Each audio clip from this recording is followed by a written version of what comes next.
Muito boa noite, meus caros amigos e amigas que nos acompanham aí pelo Facebook. Queremos hoje ter mais uma conversa, né? Estamos na Semana Santa, esta semana em que a Igreja coloca diante de nós todos o terrível sofrimento de nosso Senhor Jesus Cristo, mas também o sofrimento da Virgem Maria, porque Maria, né, acompanhou toda essa paixão de Cristo. Os teólogos dizem que Jesus sofreu a paixão e que Maria sofreu a compaixão, né? Acompanhou aquela paixão de Cristo. Então, eu queria convidar você nesta noite para a gente meditar um pouco essas dores da Virgem Maria. Porque tudo isso que ela sofreu também por causa de nós, pela nossa salvação. Então, estou vendo aí já meus amigos entrando aí, a Rosimeire, né, a Adriana, né? Se você quiser, pode mandar suas perguntas, Adelaide. Boa noite, Adelaide. Boa noite, a Márcia Silveira, a Adriana. Boa noite a todos vocês que me acompanham. E eu queria, então, nesta noite, meditar com vocês, né, essa compaixão de Maria, né? Ela se associou à paixão de Cristo pela nossa salvação. E não foi pouco sofrimento, né? Vamos começar pedindo a ela que nos ilumine nessa reflexão, nos dê, né, coloque a sua intercessão por nós nesta noite. Em nome do Pai, e do Filho, e do Espírito Santo. Amém. Ave Maria, cheia de graça, o Senhor é convosco. Bendita sois vós entre as mulheres, e bendito é o fruto do vosso ventre, Jesus. Santa Maria, Mãe de Deus, rogai por nós, pecadores, agora e na hora de nossa morte. Amém. Glória ao Pai, ao Filho e ao Espírito Santo, como era no princípio, agora e sempre. Amém. São José, rogai por nós.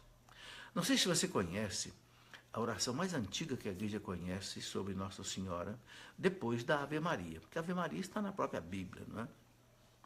Mas lá no século II, mais ou menos por volta do ano 200, os papirólogos encontraram na cidade de Alexandria, no norte do Egito, onde se falava o grego, porque Alexandria foi fundada por Alexandre Magno, que era o grego. Mas foi encontrada uma oração, né? Foi encontrada em 1900 e pouco, mas os papirólogos decifraram que era uma oração do século, lá do ano 200. E uma oração que os cristãos rezavam à Virgem Maria, aquela oração dizendo: debaixo da vossa proteção nos refugiamos, ó Santa Mãe de Deus. Não desprezeis as nossas súplicas em nossas necessidades, mas livrai-nos sempre de todos os perigos, Virgem gloriosa e bendita. Então você vê que já no ano 200, em plena perseguição romana, porque a perseguição romana atingiu toda a volta do mar Mediterrâneo, inclusive toda a região do norte da África, Alexandria, Cartago, Hipona, todas aquelas cidades. Mas os cristãos, né, dessa perseguição que durou até o ano 313, os cristãos já se recomendavam à Virgem Maria, chamavam sempre Virgem, Mãe de Deus. Né? Dois dogmas da fé católica sobre a Virgem Maria. Mas o que eu queria meditar hoje com vocês é sobre as dores da Virgem Maria. Houve um grupo de homens, né, que depois fundaram uma congregação chamada Servitas, os Servos de Maria, mais ou menos por volta de 1615, e eles foram que propagaram muito no mundo essa devoção das 7 dores da Virgem Maria, né? E que ajuda a gente a compreender bem os seus sofrimentos. Baseado nisso, inclusive, eu até escrevi um livro que eu chamei de O Socorro da Virgem Maria e as suas 7 dores. Esse livro, né, está aqui com a Virgem Maria, com Jesus morto nos braços, apietado Michelangelo, né?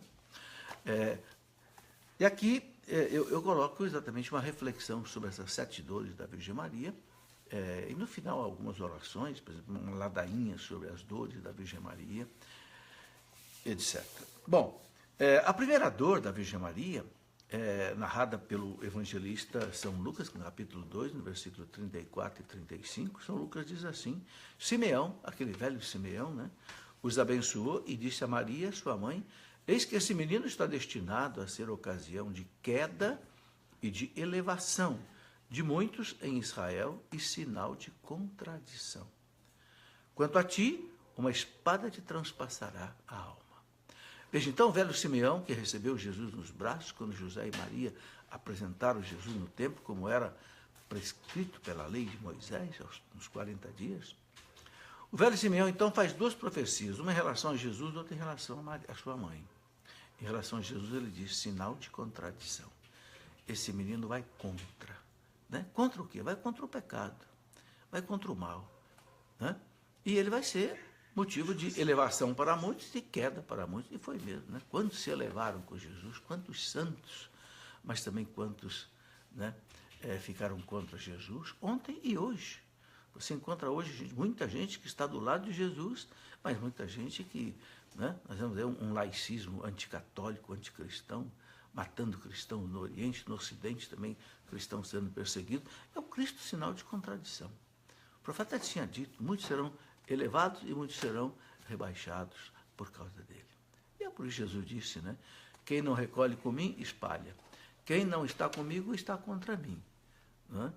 Então, ele vira para Maria e diz também para ela, uma espada vai transpassar seu coração. Ó, meus irmãos, todos nós entendemos isso. Uma espada que transpassa o coração é sofrimento, é dor. E a Virgem Maria sofreu tremendamente. Né? Ela que sabia que o seu filho era Deus, né? Enfrentou todo o sofrimento com ele. Desde que Jesus começou a sua vida pública, Maria já o acompanhou. Mas logo vem a segunda dor. A segunda dor da Virgem Maria, quando ela vai para o Egito, é obrigada a fugir para o Egito, com Jesus ainda menino, né? Porque Herodes queria matá-lo, Herodes o Grande, com medo, né, de que Jesus fosse destroná-lo do seu trono. Sabe ele que Jesus ia dizer para Pilatos mais tarde, meu reino não é desse mundo, Pilatos, eu não vim aqui para derrubar você, nem Herodes, nem César, nem ninguém, eu vim aqui para destronar Satanás, eu vim para destronar o príncipe desse mundo e retirar o pecado do mundo. Mas Herodes, né, naquela sede de poder, naquela sede de ganância dele, queria matar o menino, então, né, o anjo apareceu para José e mandou foge para o Egito. Né? O texto a gente encontra em São Mateus, capítulo 2, no versículo 13 e 14. O anjo do Senhor apareceu em sonho a José. Nós conhecemos bem isso, né? Levanta, toma o menino e a mãe, foge para o Egito e fica lá até que eu te avise, pois Herodes vai procurar o menino para matá-lo. Levantando-se, José tomou o menino e a mãe e partiu para o Egito. Eu acho interessante que José teve um sonho. Né? E o anjo falou ele no sonho, pega o menino e a sua mãe e foge para o Egito. E diz que imediatamente pegaram o menino e a mãe e foram embora. Quer dizer, dá a impressão que saíram na própria madrugada. Que José sonhou, evidentemente, no meio da madrugada, da noite. E é interessante como Maria, né, é obediente. Ela acreditou no sonho do marido. Ela podia ter dito, não, vamos deixar para amanhã cedo, vamos pensar isso melhor. Não. Ela acreditou piamente em José, sabia quem era José, um homem santo, um homem justo. Né? E José disse para ela, tive um sonho, o anjo manda pegar o menino e fugir para o Egito. E foram. Meus irmãos, é uma travessia tremenda. Eu já fiz essa viagem de Jerusalém até o Egito.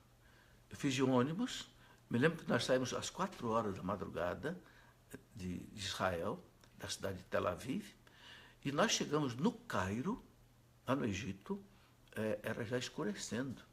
Então nós andamos o dia inteiro, atravessamos o deserto do Sinai, na temperatura de 40 graus de dia, e de noite a temperatura cai quase que a zero, por causa da falta d'água. E essa travessia, exatamente, José e Maria gastaram aí, não sei, 1 semana, 2 semanas, caminhando a pé por aquele deserto, no sol abrasador, como uma criança recém-nascida. Já pensaram que sofrimento? Para salvar o Salvador. Olha que coisa interessante.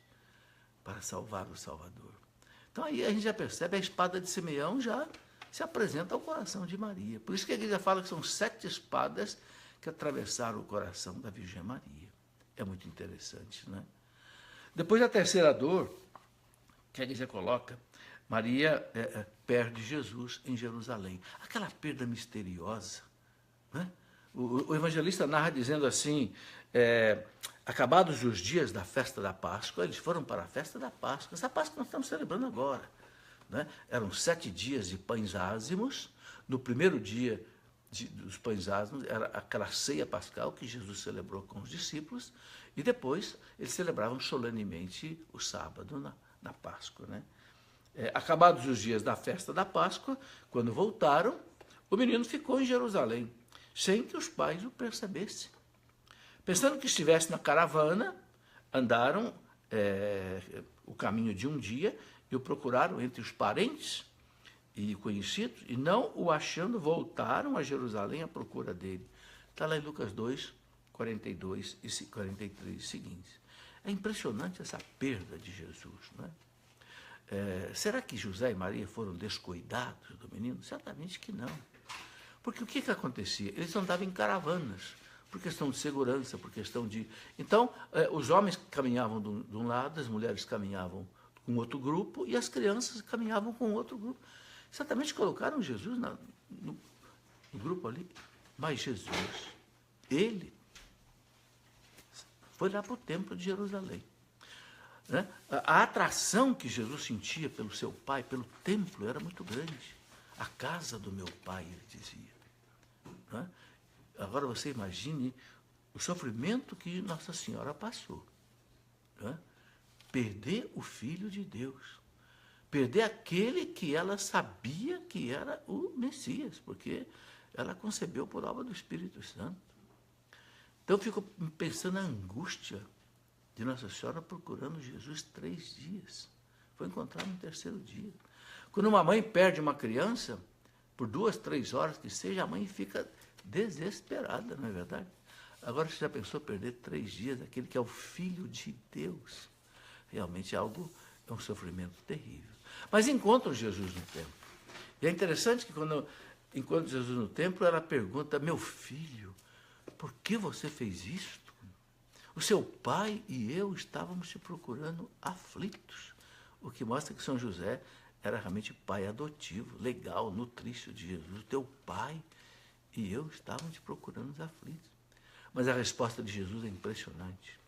Vocês não sabem que eu devo estar na casa do meu pai? Outras traduções dizem: vocês não sabem que eu vim ao mundo para fazer a vontade de Deus, do meu pai? Né? Ou seja, Jesus, com 12 anos de idade, já tinha essa consciência plena de que Deus era o seu pai. E ele tinha que ficar na casa do pai, porque para os judeus o pai habitava ali no templo de Jerusalém. Né? Mas Maria e José sofreram tremendamente com essa dor. Bem, eu tenho aqui uma pergunta da Maria da Graça. Ela pergunta o seguinte: gostaria de saber se Jesus morreu por nós e para nos salvar dos pecados. Estes já não foram pagos? Por que então confessar e pagar a pena? Veja, Jesus realmente morreu pelos nossos pecados, não tenha dúvida. A Bíblia, o Novo Testamento é repleto de passagens dizendo que Jesus morreu para os nossos pecados. Por exemplo, São Pedro, lá na primeira carta dele, capítulo 1, versículo 18, São Pedro diz: nós não fomos resgatados a preço de ouro e de prata, da nossa vã maneira de viver, mas nós fomos resgatados pelo sangue precioso do Cordeiro imaculado que foi imolado por nós.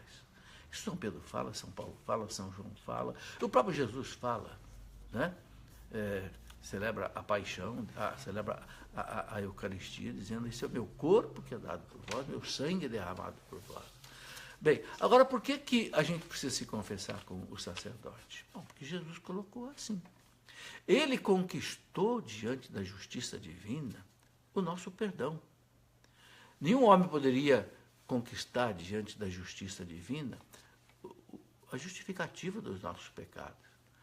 Né? O Catecismo da Igreja diz que ainda que o homem mais santo morresse na cruz, não seria suficiente para reparar a majestade infinita de Deus ferida com o pecado, porque o pecado fere a majestade infinita de Deus, então precisa de uma reparação de valor infinito. Como nenhum homem podia fazer essa reparação, então Cristo veio, assumiu a natureza humana, porque é o homem que tinha que pagar essa conta, e Cristo, então, conquistou o perdão dos nossos pecados. Só que uma coisa é conquistar o perdão, outra coisa é você tomar posse desse perdão. Imagine, por exemplo, que alguém descubra aí o remédio, por exemplo, vamos supor, da AIDS. Não adianta só descobrir o remédio da AIDS. As pessoas têm que tomar o remédio. É exatamente isso que Jesus fez com a Eucaristia, com a confissão. No dia que ele ressuscitou, no domingo da ressurreição, na tarde do domingo da ressurreição, ele se encontrou com os apóstolos no cenáculo, e lá no cenáculo ele disse para os apóstolos, né, assim como o Pai me enviou, eu vos envio a vós. A quem vocês perdoarem os pecados estarão perdoados. Por que ele fez isso no domingo da ressurreição? Porque ele tinha acabado de conquistar, com a sua morte e ressurreição, ele tinha acabado de conquistar o direito de nós sermos perdoados. Por quê? Porque ele ofereceu à justiça divina um sacrifício de valor infinito, porque a vida de Jesus é uma vida divina. Então não é a vida simplesmente de um homem, mas é um homem que é Deus. Então ele era o único que podia reparar a justiça divina ofendida. Porque, meus irmãos, nós temos que entender que Deus é misericordioso, mas Deus também é justo. É como você. Você ama seu filho, mas quando seu filho erra, você castiga. Porque é a justiça. Sem a justiça, a criança não se emenda. Sem a justiça, nós não emendamos. Então, Deus conduz o mundo pela misericórdia e pela justiça. O homem pagou, o homem errou, e o homem erra. Então, era preciso reparar tudo isso que o Cristo reparou com a sua morte e ressurreição. Agora, então, ele manda que a igreja distribua esse perdão. Então, Cristo quer que cada um de nós se arrependa dos seus pecados e então seja perdoado. Ok? É como aquilo que eu falei. Alguém descobre um remédio, mas é preciso tomar um remédio para você ficar curado. Ok? Eu penso que aí, Maria das Graças, é uma explicação rápida, mas eu penso que pode aí deixar, né, uma margem para você compreender. Tem aqui a Maria Bezerra, que pergunta o seguinte: explicar a veracidade dos 4 evangelhos, Marcos, Mateus, Lucas e João. Por favor, fale se isto tem a ver com o concílio de Nicéia. Não tem a ver diretamente com o concílio de Nicéia, não, Maria Bezerra.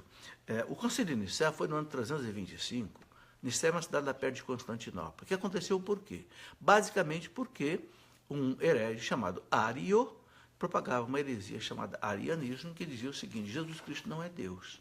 É uma criatura belíssima de Deus, mas não é Deus. Isso provocou uma convulsão dentro da igreja, porque já estávamos no ano 325, a igreja acreditando há 3 séculos na divindade de Jesus.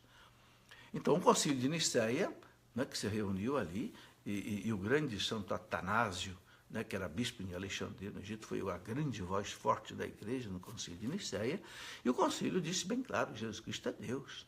E aí nós temos lá no credo niceno, constantinopolitano, Jesus Cristo é Deus, Deus de Deus, Deus verdadeiro de Deus verdadeiro, gerado, não criado, porque ele não é criatura, ele é gerado desde toda a eternidade no seio do Pai. Gerado, não criado, consubstancial ao Pai. Ou seja, ele tem a mesma substância, essência, natureza do Pai. Né? Então, não tem a ver diretamente com a questão da autenticidade dos 4 evangelhos. Os 4 evangelhos, Mateus, Marcos, Lucas e João, a igreja já tinha a autenticidade deles confirmada no 1º século. Né? Por exemplo, um bispo chamado Pápias, da cidade de Hierápolis, hoje é uma cidade da Turquia, o bispo de Papa, no ano 130, já falava do Evangelho de São Mateus, do Evangelho de São Marcos. Né? Santo Irineu de Leão falava do Evangelho de São João. Quer dizer, até o século II, a igreja já tinha plena consciência dos 4 evangelhos, já eram escritos pelos 4 evangelistas. Nunca teve dúvida disso, desde lá do 1º século. Então, o Nicéia, que foi no ano 325, já não foi mais sobre esse assunto. Bom, as perguntas vão chegando aqui, mas eu quero ir para a 4ª dor da Virgem Maria. A 4ª dor da Virgem Maria, né, a gente encontra narrado, né, no Evangelho de São Lucas, capítulo 23, versículo 26 a 27, né, Jesus encontra a sua mãe no caminho do Calvário. Imagina, meus irmãos, que dor para o coração da Virgem Maria ver o seu filho, santo, divino, só fez o bem, encontrar com aquele homem, seu filho, flagelado até o sangue, as chagas, coroado de espinhos, banhado de sangue, carregando uma cruz, caindo, levantando. Foi preciso que Simeão o ajudasse, né, a levar até a cruz até o Calvário. Então o evangelista diz aqui: ao conduzir Jesus, lançaram mão de um certo Simão de Cirene, que vinha do campo, e o carregaram de levar a cruz atrás de Jesus. Seguia-o grande multidão de povo e de mulheres que batiam no peito e o lamentavam. Aí no meio dessas mulheres também estava a sua mãe. Era a mãe, era Maria Madalena, era Maria de Cleofas, esposa daquele discípulo de Emaús, Cleofas, e outras mulheres, Salomé e etc. Né? Então aí a gente vê, né, a dor profunda da Virgem Maria. Sabe, meus irmãos, muitas mães sofrem com seus filhos. Às vezes um filho na droga, às vezes um filho que desencaminha na religião, segue religiões que não foi a que a mãe ensinou. Não é? Filhos que, às vezes, são ingratos com as próprias mães. Enfim, são muitos sofrimentos das mães. Né? Há um provérbio que diz que ser mãe é sofrer no paraíso. Né? Sofrer no paraíso. É paraíso ser mãe, mas é um sofrimento. Uma senhora me disse uma vez que o filho, depois que sai da barriga da mãe, passa para a cabeça e da cabeça não sai nunca mais. A vida inteira ela fica pensando no filho, sofrendo no filho. Maria sofreu tanto. Né? Agora, veja, era uma virgem imaculada, sem pecado. Por que sofreu tanto? Isso é sinal, meus irmãos, que o sofrimento não é castigo. Deus não tinha nada que castigar Nossa Senhora, nem tinha nada que castigar Jesus. Mas então, por que eles sofreram? Porque Deus escolheu o sofrimento como matéria-prima da salvação. Então, é pelo sofrimento de Cristo, pelo sofrimento da Virgem Maria, pelo sofrimento da igreja que Deus salva o mundo. Por quê? Porque o sofrimento entrou todo mundo por causa do pecado. Então, Deus tinha que dar um destino ao sofrimento. E o destino que Deus deu ao sofrimento foi fazer do sofrimento matéria-prima da nossa salvação. Bem, mais uma pergunta aqui da Williame Santos. Pergunta o seguinte: sabe-se que o Gênesis não foi Moisés que escreveu. Então, quem foi? Veja, não foi Moisés mesmo. Né? Os biblistas, os exegetas, os entendidos da Bíblia, hoje entendem que o livro do Gênesis ele deve ter sido escrito mais ou menos 1000 anos antes de Cristo. Talvez ali na corte do rei Salomão, na corte do rei Davi, onde os judeus começaram a ter os seus escribas, os sacerdotes que escreviam. Mas a reflexão toda que eles escreveram não saiu da cabeça deles. Não, era uma reflexão que veio desde o tempo de Moisés. O Gênesis, ou melhor, o livro do Êxodo, diz que Moisés escreveu algumas coisas. Bem, nós não sabemos se esses escritos de Moisés chegaram até aí o ano 1000, porque Moisés é lá 1200 antes de Cristo. Pode ser. Pode ser que Moisés tenha escrito algumas coisas que tenha chegado até.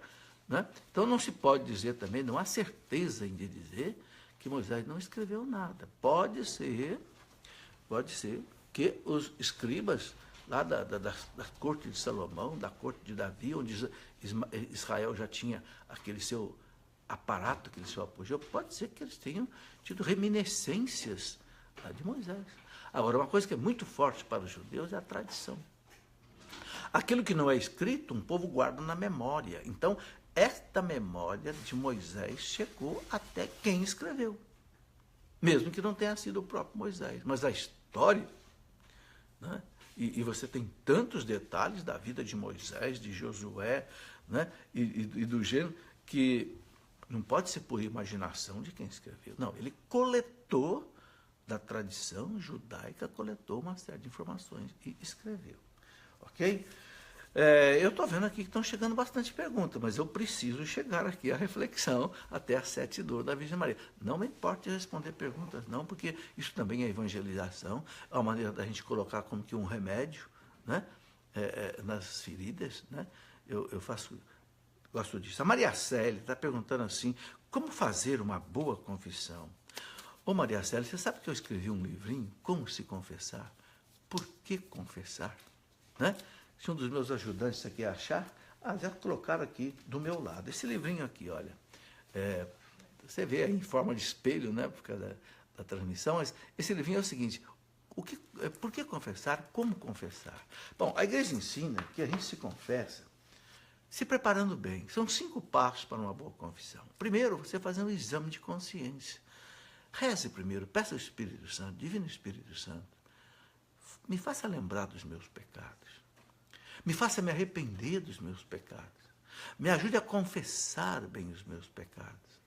e me ajude a ter um propósito de não querer mais pecar. Aí você já está vendo os passos da conversão. Então, primeiro, fazer um bom exame de consciência. Aí você pode usar, por exemplo, examine os 10 mandamentos, examine os pecados capitais. O que são os pecados capitais? Soberba, né? Ganância, impureza ou luxúria, gula, ira, inveja, preguiça, maledicência, né? Examinando assim esses pecados, a gente vai lembrando, será que eu caí nessas coisas? Aqui nesse livrinho, eu coloco uma série de perguntas para você fazer para você mesmo.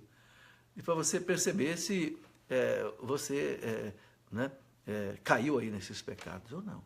Se quiser, pode até escrever. Né? E depois você chega lá no padre, dá licença, eu quero ler os meus pecados aqui, para eu não esquecer de nenhum deles. Então, depois de você fazer o exame de consciência, você ir ao padre e contar tudo. Não esconder nada. É como quando você vai tomar banho. Quando você vai tomar banho, você esconde alguma parte do seu corpo? Não, ninguém toma banho de roupa. Não, a gente tira toda a roupa. E lava tudo, esfrega tudo. Aqui, principalmente aqueles lugares mais escondidos do corpo, não é isso? Porque é ali que a sujeira fica mais escondida, não é? A confissão é assim.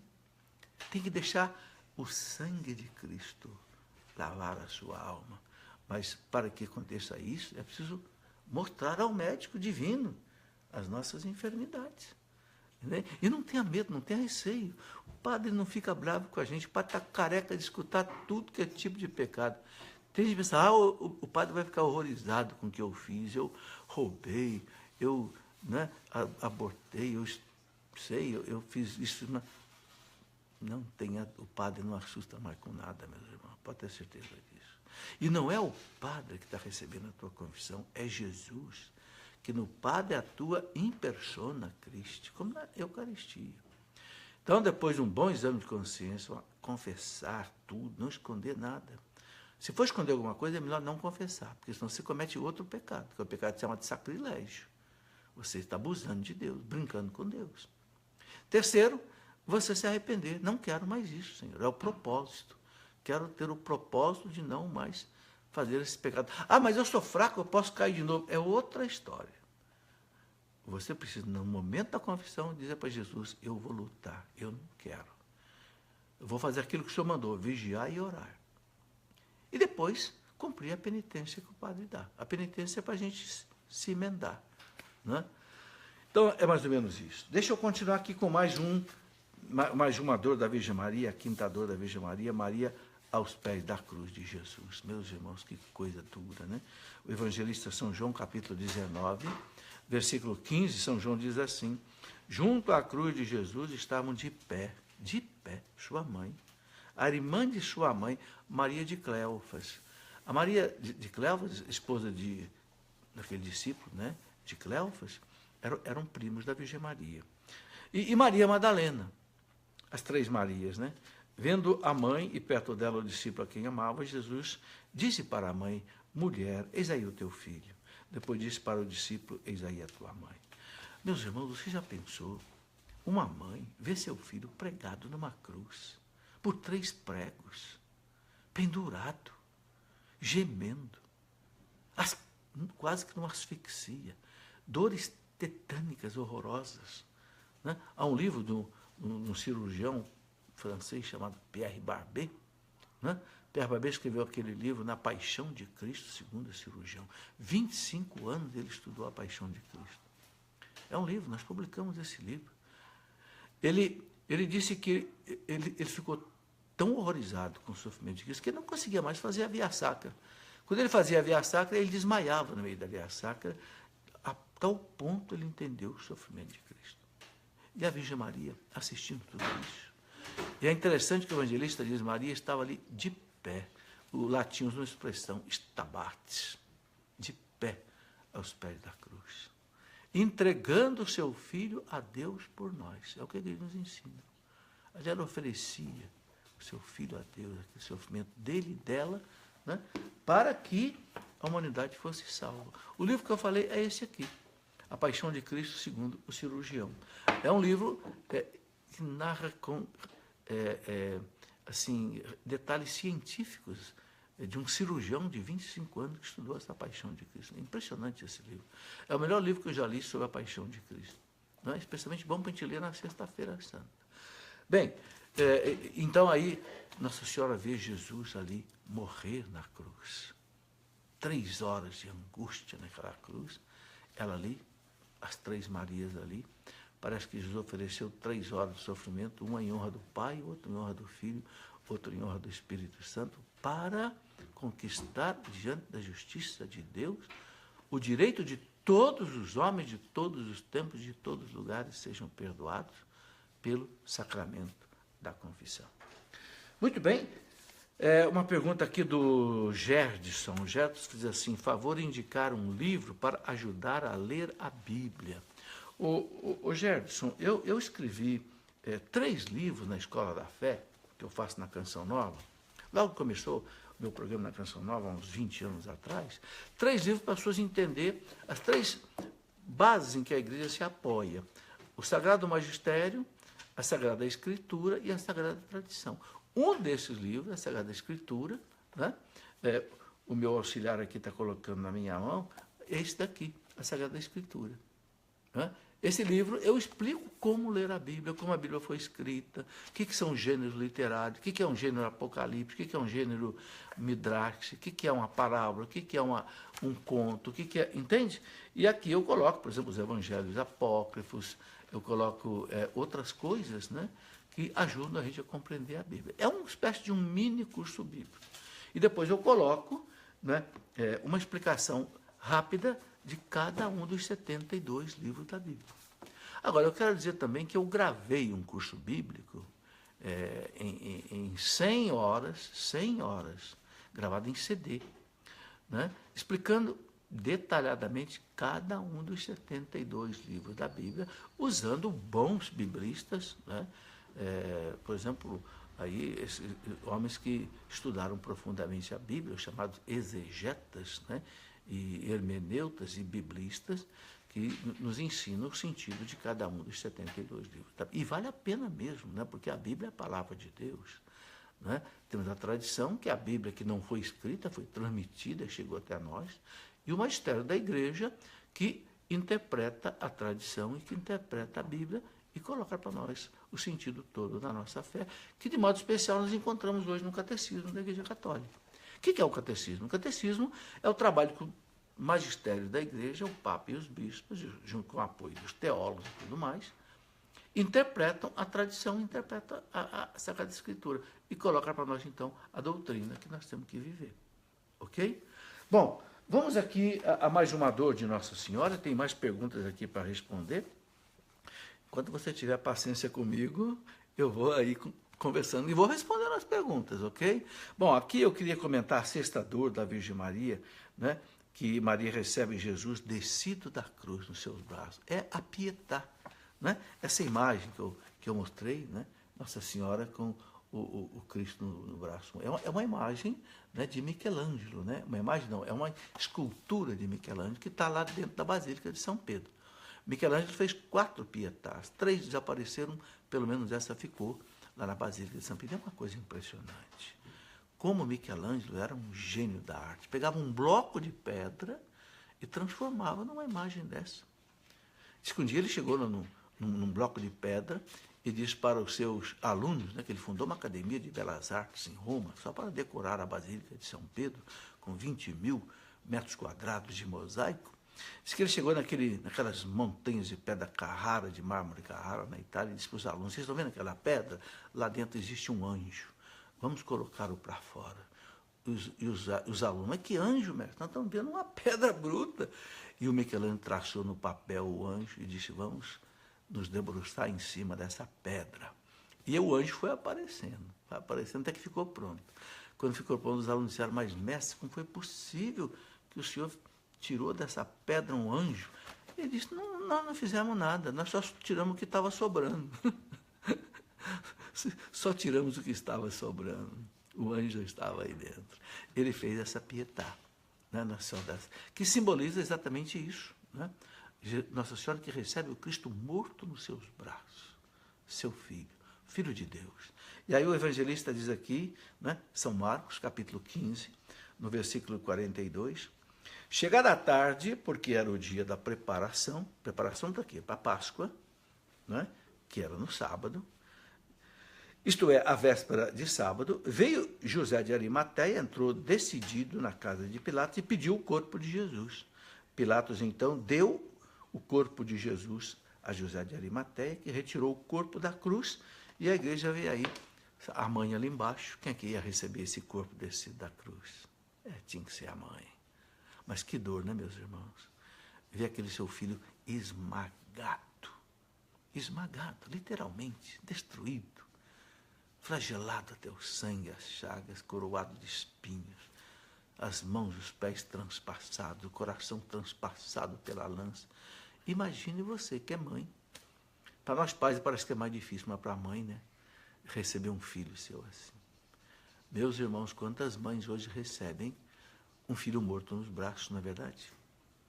Por causa de droga, por causa de crime, por causa disso, por causa daquilo, essas violências malucas que hoje nós temos.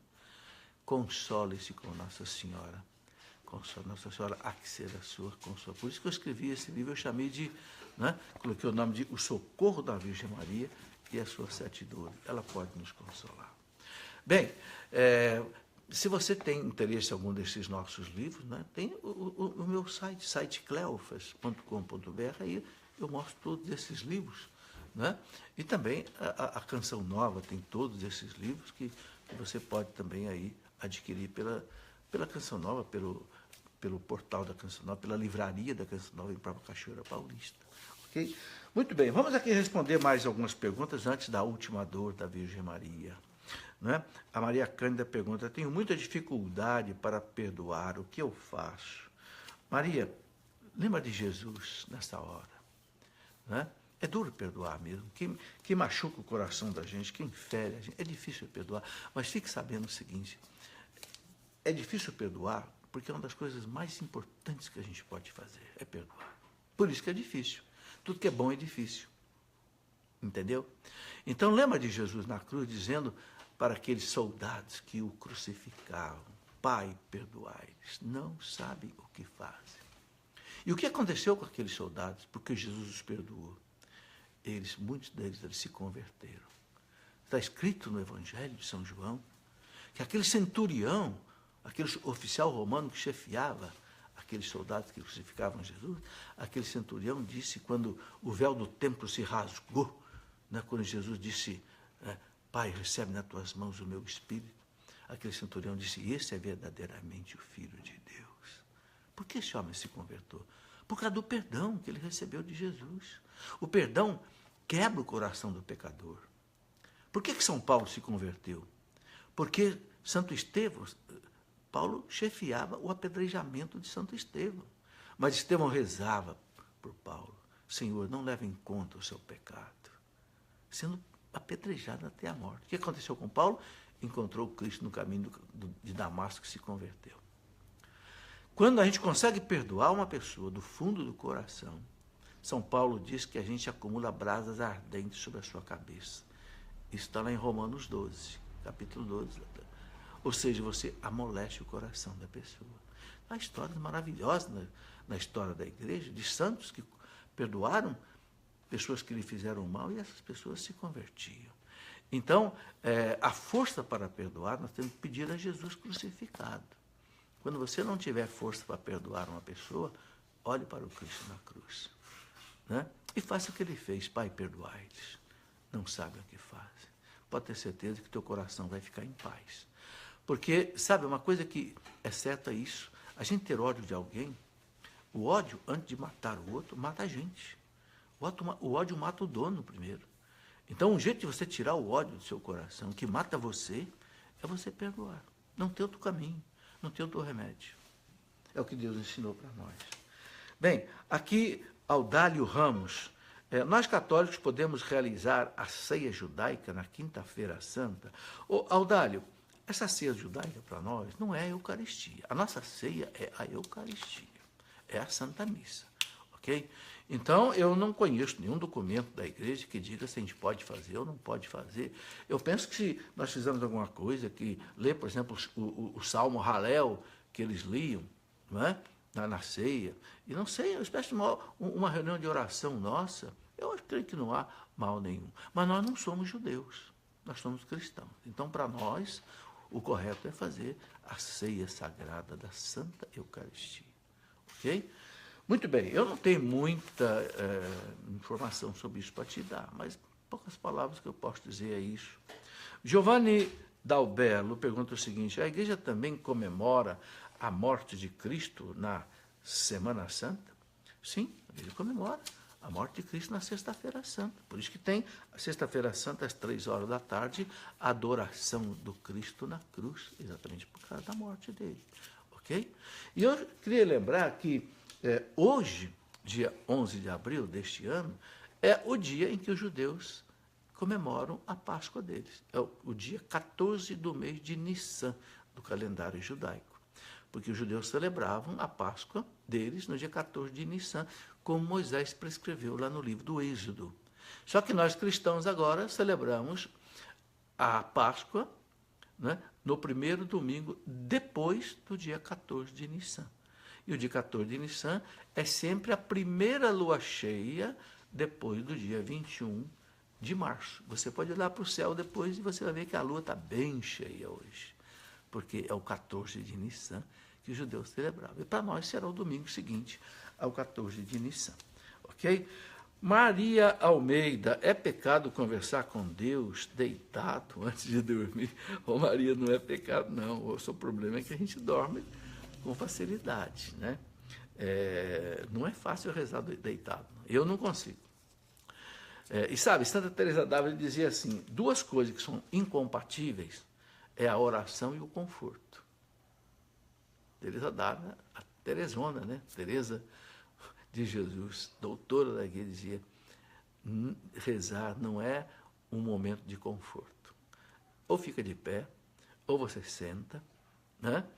Ou ajoelha, mas deitado realmente é difícil a gente rezar. Evidentemente, a pessoa que está doente, a pessoa que não pode se levantar, uma pessoa que tem uma dificuldade física, aí é diferente. Estou falando de uma pessoa normal, né? Então, melhor, inclusive, valoriza a tua oração. Você sentar ou fica de pé, né? Eu não gosto de dormir sem rezar o terço. Então, quando eu estou com sono, eu fico andando pelo meio da casa, até acabar de rezar meu terço, né? É uma maneira também de você fazer como que fazer o seu corpo rezar. Né? A alma reza, mas o corpo também pode rezar. Aqui uma outra pessoa, José Assis: qual a data certa da morte de Cristo? A data da morte de Cristo, para nós, é a Sexta-feira Santa. Né? Só que a Sexta-feira Santa varia, né? Varia de ano para ano, como eu já falei, porque os judeus seguiam o calendário lunar e nós seguimos o calendário solar. Então, a festa da Páscoa muda todo o ano, muda de dia. Aliás, é a primeira data que é fixada no calendário. Todas as datas móveis são fixadas em função da Páscoa. Né? Por exemplo, toda a Quaresma, o Carnaval, tudo isso é fixado em função da Páscoa. E a Páscoa é fixado como? Fixado, né, como eu expliquei aqui, tem o dia 21 de março, a primeira lua cheia depois de 21 de março é o chamado 14 de Nissan, dos judeus. A igreja coloca a Páscoa no primeiro domingo seguinte. Os ortodoxos no Oriente celebram no dia 14 de Nissan, independente se cai no domingo ou não. Muito bem. Sheila Diógenes: que dor grande estou sentindo. Como enfrentar tanta dor? Ô Sheila, não sei se essa dor que você se refere é uma dor física ou se é uma dor espiritual.